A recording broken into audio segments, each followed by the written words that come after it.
My name is Rich Voltz, and I'm the Associate Director of the Illinois Association of School Administrators. This webinar is part of the series of webinars I have developed for teacher evaluators. The topic of this webinar is Focused Observation Strategies for Danielson Domain Component 3B using questioning and discussion techniques. I previously have produced webinars on the topic of 6 steps for effective use of the Danielson Frameworks. These 6 steps consist of Step 1, concentrate on the correct domain component. It is recommended that evaluators start with 3C, engaging students in learning, as the most important component. The second most important component is 3B, using question and discussion techniques, and that's what we will be learning today. Step 2 is get buy-in in the process. That's making sure that your teachers are aware of the standards against which they're going to be evaluated. Step 3 is change the focus. This step has the evaluator focusing on what the student is learning. Step 4 is observe more. Teacher evaluators need to make as many informal and formal observations as possible in order to improve the teaching performance in the classroom. Step 5 is reflection. Reflect with the teacher so the teacher has an opportunity to improve their own performance. We will be talking about reflection in this webinar as well. And step 6 is know when to play the proper role, whether to be a coach, a mentor, or a teller. And we're going to be working on the coaching side in this webinar.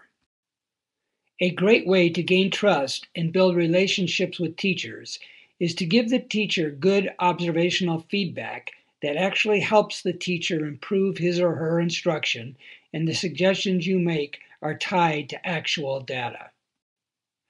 The method I recommend you use to record evidence of 3B is start with a seating chart with a key. I will discuss the key on the next slide.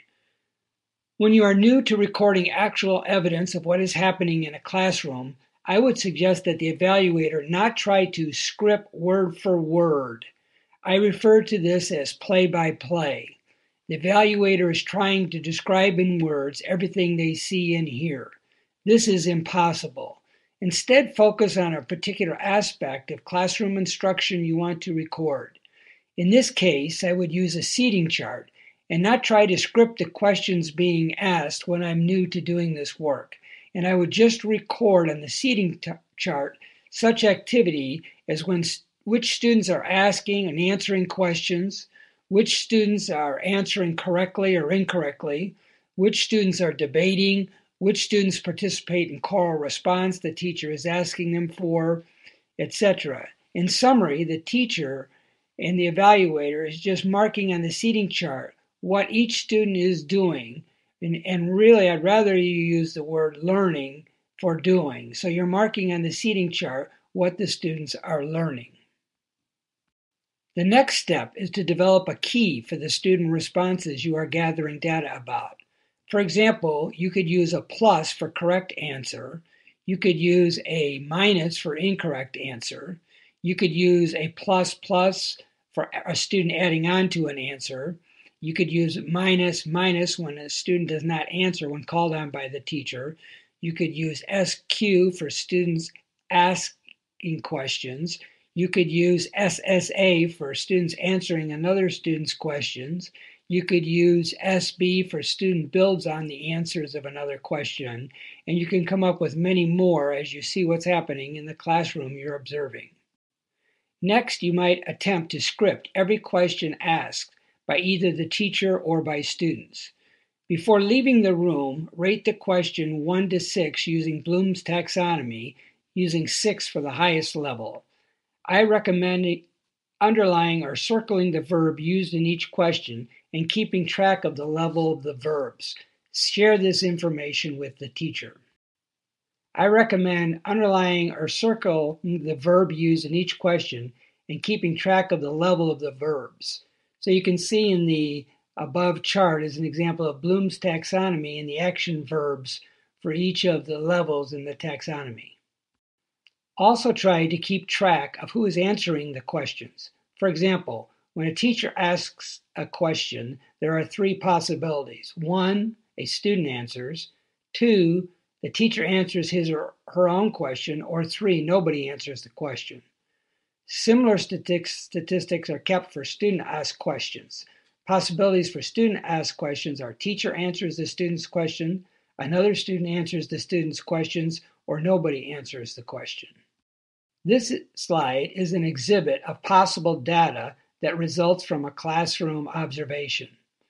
So for example, reading from this slide, there were 20 questions asked in the observation. 18 were asked by the teacher, 2 by students. Of the 18 questions asked by the teacher, 8 were answered by 6 different students, with 2 students answering 2 questions each. 8 questions the teacher answered his or herself, and 2 questions were not answered. Of the 18 teacher questions, all 18 were level 1 knowledge questions. 2 students asked 1 question each, and the teacher answered each student question. The questions were also level 1 questions. The next step would be for the evaluator to think about the reflective question they might want to ask the teacher in the reflective or post-observation conference. The goal of the reflective questioning is to get the teacher to own their own learning. The evaluator should refrain from offering solutions and instead structure the reflective question in such a way that the teacher owns the solution. After the teacher reflects and thinks about their own teaching, the evaluator should ask the teacher if they will incorporate this new teaching strategy into their teaching. You want the teacher to commit to some type of action, so you might ask the teacher, how will you prepare to get students asking and answering their own questions? The evaluator would then ask the teacher how soon they can prepare a lesson and incorporate these new strategies into their teaching. The evaluator would then follow up and conduct another informal observation to see if the teacher followed through with their own strategies for improvement. Another strategy the evaluator can use related to 3B is use of wait time. Each time the teacher calls on a student and the student hesitates to answer, the evaluator should note how the teacher reacts to the student. The possible choices are 1, teacher leaves the student without student answering or participating. 2, teacher waits 3 to 5 seconds for students to respond.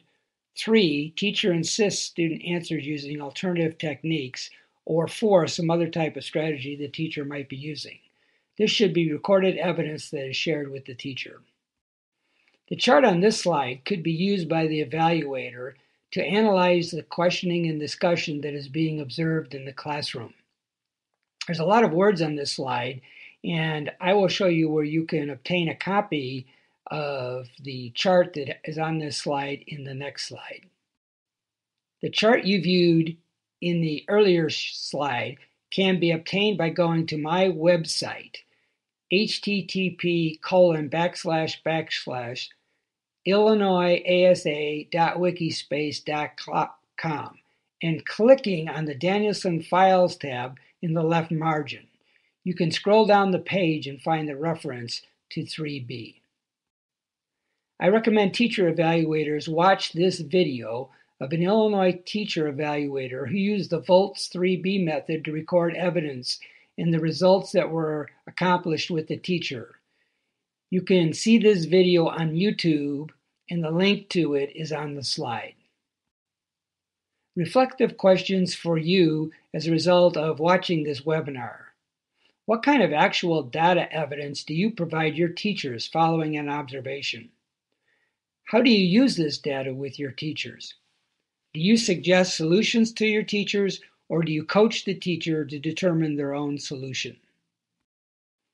For additional information concerning my 6 steps for teacher evaluation and many articles related to teacher evaluation, you can find this information on my blog site at richvoltz.edublogs.org or on my website at illinoisasa.wikispaces.com. Or you could email me at rvoltz@iasaedu.org if you have additional questions concerning this material.